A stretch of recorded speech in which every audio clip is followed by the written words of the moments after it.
This episode is made possible by Brilliant. Be among the first 200 to sign up using the link below, and get 20% off your annual premium subscription.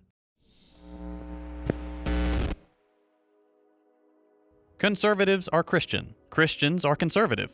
At least, that's probably what you and millions of Americans instinctively think when religion and politics come up together. To be fair, when people think of Christianity and politics in America, it's usually because of the Republican Party. Topics like abortion, LGBTQ rights, and religion in public spaces are key battlegrounds for Republicans, and are almost always top issues for Christian voters. For years, the Republican Party has worked very hard to make sure that when you think of a controversial religious topic, they are the party on the Christian side. But why is that the case? In this episode, we'll explore the origins of the link between conservatism and Christianity, and consider how religion can be used in a more positive, progressive way that actually reflects the radical egalitarianism of Jesus. Let's jump in. If you live in the United States, it's pretty easy to make the assumption that Christianity has always been a conservative thing. But has it really? You might be surprised to learn that no. It's only been since the 80s that Christianity has been so strongly associated with conservatism. At its inception, and among the first people to practice Christianity, the teachings of Jesus were interpreted and implemented in a pretty socialist way. The early church, and Christian founding figures like Basil of Caesarea and John Chrysostom, lived according to what we would now consider socialist principles. The common ownership of property, the community providing for the needy, and criticism of those who hoarded wealth from labor. Several accounts from the time describe Christian social systems as not being founded on ruthless competition, the privatization of the means of production, nor on the veneration of greed that capitalism is characterized by today, but rather on the same values we find in leftist literature. Over time, Christianity spread and diversified, often in more politically varied ways. Still, many groups continued to espouse an egalitarian conception of community and development, with leftist Christian groups existing throughout the world, and eventually appearing in America alongside the more well-known proto-capitalist Calvinists. Calvinists aside, American Christianity often took on a progressive character. Most famously, the early 20th century saw movements like the social gospel bringing progressive religion to the forefront of American life.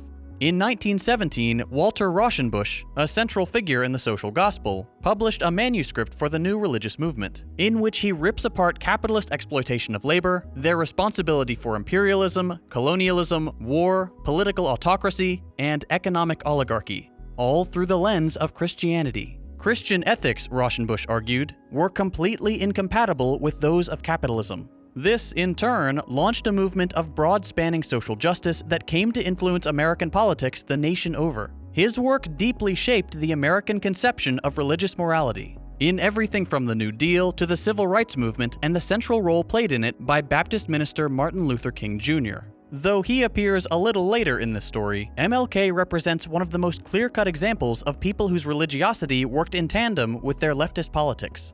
As we just mentioned, MLK was a Baptist minister.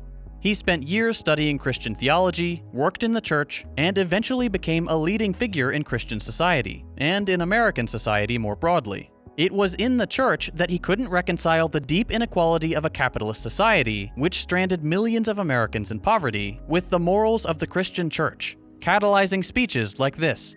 I am convinced that if we are to get on the right side of the world revolution, we as a nation must undergo a radical revolution of values. We must rapidly begin the shift from a thing-oriented society to a person-oriented society, when machines and computers, profit motives and property rights are considered more important than people. The giant triplets of racism, extreme materialism, and militarism are incapable of being conquered. A true revolution of values will soon cause us to question the fairness and justice of many of our past and present policies. On the one hand, we are called to play the Good Samaritan on life's roadside, but that will be only an initial act. One day we must come to see that the whole Jericho road must be transformed so that men and women will not be constantly beaten and robbed as they make their journey on life's highway. True compassion is more than flinging a coin to a beggar. It comes to see that an edifice which produces beggars needs restructuring. So, what happened? When did Christianity suddenly become synonymous with conservatism? Let's go back to the 1920s. For starters, higher criticism, sometimes called historical criticism, began gaining traction in German academic circles. This might seem obscure, but the movement rapidly spread. Higher criticism was centered on questioning the inerrancy and infallibility of the Bible as a singular text. Scholars started asking more profound questions about the Bible, like when was it written, by whom, and how soon after the events that it relates. The answers were not always in line with what Christians had been hearing at church. Essentially, these were the kinds of questions that started creating fissures among Protestants between those who saw the Bible as infallible and rejected any critique or critical observation of its nature, and those who integrated emerging science into their faith. This split manifested all over the Christian world, particularly as Darwin's theory of evolution began being taught in public schools. It all came to a head in what became known as the Scopes monkey trial. In this historic legal case, high school teacher John T. Scopes was accused by the state of Tennessee of teaching the theory of evolution, thereby denying the biblical origins of man in a public school classroom, something which the state had outlawed earlier that year in 1925. This case blew up, attracting attention from media all over the country in what became the battle between fundamentalist Christians, who held on to creationism, and modernist Christians, who integrated scientific progress into their faith. Scopes lost the case, but it didn't matter. The schism between the progressive, mainline Protestants and the conservative, white evangelical Protestants was complete. Most importantly, the trial pushed conservative evangelicals into mass media. Up to that point, conservative Christians largely saw themselves as losing the war of hearts and minds, with progressive policies and progressive Christians alike growing in number and influence around the country. The trial showed them it didn't have to be that way. They could increase their influence beyond the physical walls of the church. Enter Amy Semple McPherson and her conservative Christian media. Born in October 1890, McPherson got her first exposure to Christian fame when she publicly questioned the validity of evolution as a high schooler. This public gesture garnered the attention of her native Canada and its burgeoning anti-evolution movement, setting her along a pretty unique path for her time: conservative Christian celebrity. Not long after her first brush with fame, McPherson began evangelizing and eventually moved to Los Angeles. There, among the Hollywood crowd, McPherson tapped into her power as a charismatic speaker and soon after into the growing power of radio. McPherson chained together sermons with magazines, plays, and most importantly, radio shows, garnering massive audiences in Hollywood and around the country. It's hard to overstate the power that McPherson's sermons had on conservative Christianity. Not only did she practically create the concept of televangelism, her fame simultaneously brought about the first American megachurch, bringing in tens of thousands to a new era of Christianity, all the while knotting together conservatism with the more typically progressive faith. This was very apparent in McPherson's sermons, in which she often painted an America under attack by foreign forces, immigration, evolution, and, most terrifying of all, the growing atheistic, godless communist movement taking root domestically and abroad. In McPherson's sermons, the United States was enshrined as the last bastion of faith on the planet, and it was the duty of American Christians to defend their faith against the spread of what they perceived to be an amoral system of belief not founded on the Word of God. Specifically, McPherson warned her audience of what she believed to be the ultimate goal of communism: overthrowing the US government and, in the process, destroying its supposed Christian roots. The United States, she believed, had been uniquely blessed by God for its Protestant piety, for which it had been rewarded with prosperity and relative domestic peace. A communist attack would upend this blessing, and so McPherson desperately fought to ensure it would never come to America. Around this time, American patriotism became firmly entangled with Christianity, with evangelists in McPherson's circle saying that acts like refusing to salute the American flag were not only unpatriotic, but also somehow unchristian. Immigration, too, became tangled in this imagery. Older, whiter, more Protestant immigrants were seen as good and assimilated into the fabric of the United States. whereas the new, non-white, oftentimes Jewish immigrants brought with them anti-American and anti-Christian communist and atheist values. All the way back in the 1940s, McPherson's sermons sounded exactly like the Trumpist rhetoric we see today. In a speech that crystallized this new era where patriotism, xenophobia, anti-Semitism, conservatism, and Christianity merged, McPherson said, "If they do not like our Constitution, if they do not like the Bible of America, and the fact that this is a Christian nation born and steeped in Christianity, we can escort them to the waters and say, goodbye, go back to your own land. No hard feelings, but we won't have you here." At this point, the story is picked up by several other charismatic Christians. Billy Graham, Oral Roberts, Pat Robertson, and Jerry Falwell are some of the most well-known examples of people who grew up on the McPherson brand of Christianity and used a new medium, television, to carry the message of Christian nationalism even further into the 20th century, cementing the role of televangelism in the American landscape. At this point, and as with many topics in American history, it's impossible to avoid the impact of the Cold War and the Reagan years. In 1979, just 1 year before Reagan was elected, Jerry Falwell, one of the most influential televangelists, created the moral majority. We'll get to what that is in a second. Around this time, evangelicals started growing in socioeconomic power and, most importantly for Republicans, voting power. Evangelical churches grew, as did the fortunes of their members, until eventually, evangelicals made up a third of the American adult population. Rallied around the speeches of massively popular televangelists, evangelicals began to see their involvement in politics as a divine necessity. But voting for conservatives and leading single-issue campaigns began to look small compared to the power evangelicals were beginning to amass, prompting Robertson, another famous televangelist, to announce in 1979 that "We have, together with the Protestants and the Catholics, enough votes to run the country. And when the people say, we've had enough, we are going to take over."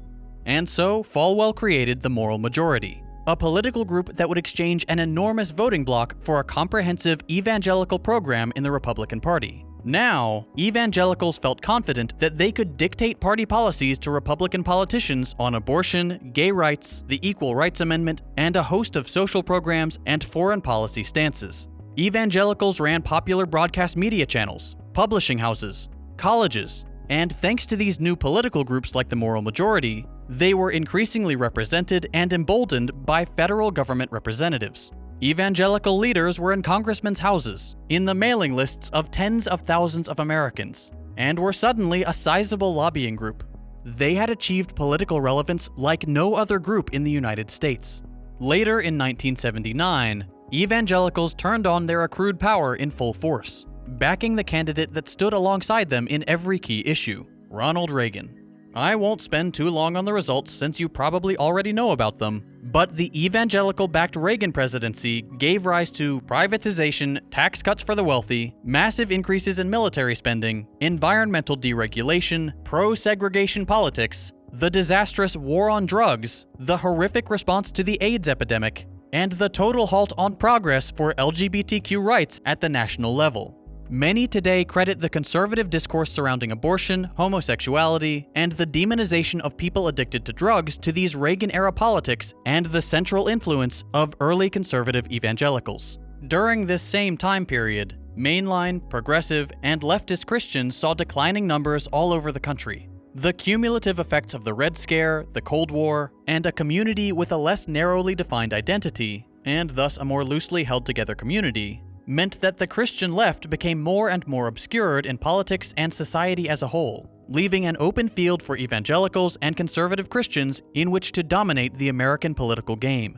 Fast forward a bit, and although Bill Clinton's victory represented a small setback for the evangelical movement, the ensuing presidencies of George W. Bush and eventually Donald Trump proved that a mobilized, motivated, and united electorate could importantly sway elections in favor of conservative candidates with highly religious social policies and talking points.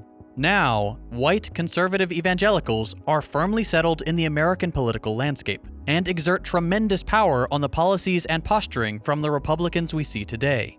That brings us to the present. Over 46% of Americans are Protestant, and more broadly, some 70% of Americans identify as Christian. Republicans rabidly go after the evangelical vote, a group that today makes up about 1 in 4 Americans, but is overrepresented in elections, accounting for between 30 and 40% of the vote in 2020. In the last 2 presidential elections, a whopping 75 to 80% of that white evangelical vote went to Donald Trump. So, what do things look like on the left?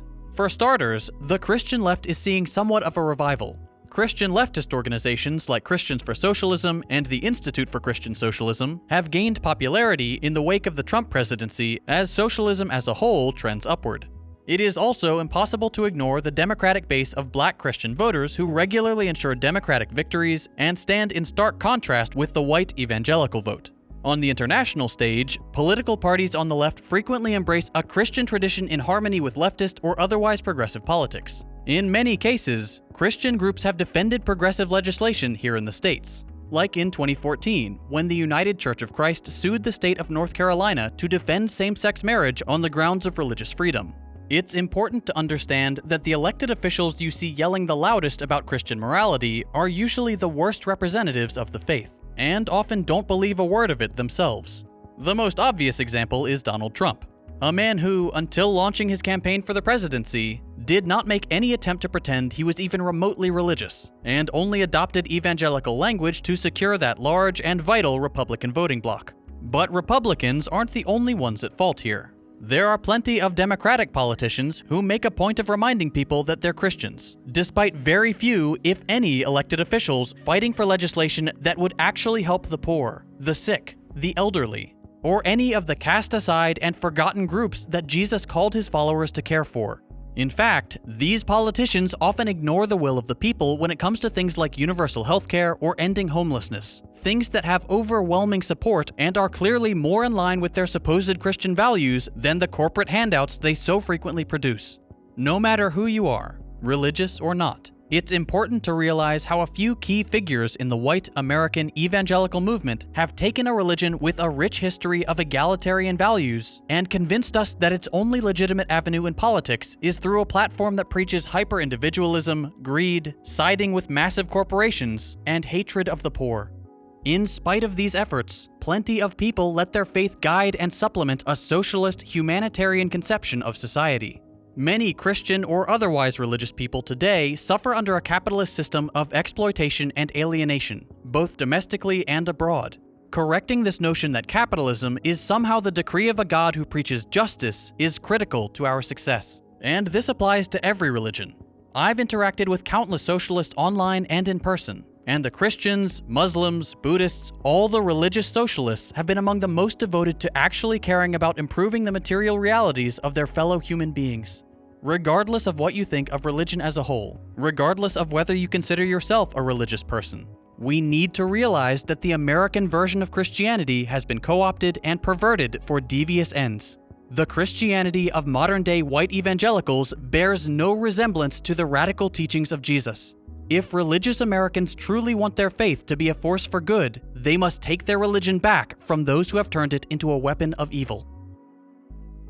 One thing I try to stress in my videos is the importance of continually improving ourselves. Whether that's through recognizing something we care about has been co-opted and working to fix it, or by reading, learning a new skill, or any number of other ways to be more capable today than we were yesterday. One of my favorite ways to do this, and one that has really helped me get over my innate struggle with STEM topics, is by following the interactive lessons on Brilliant.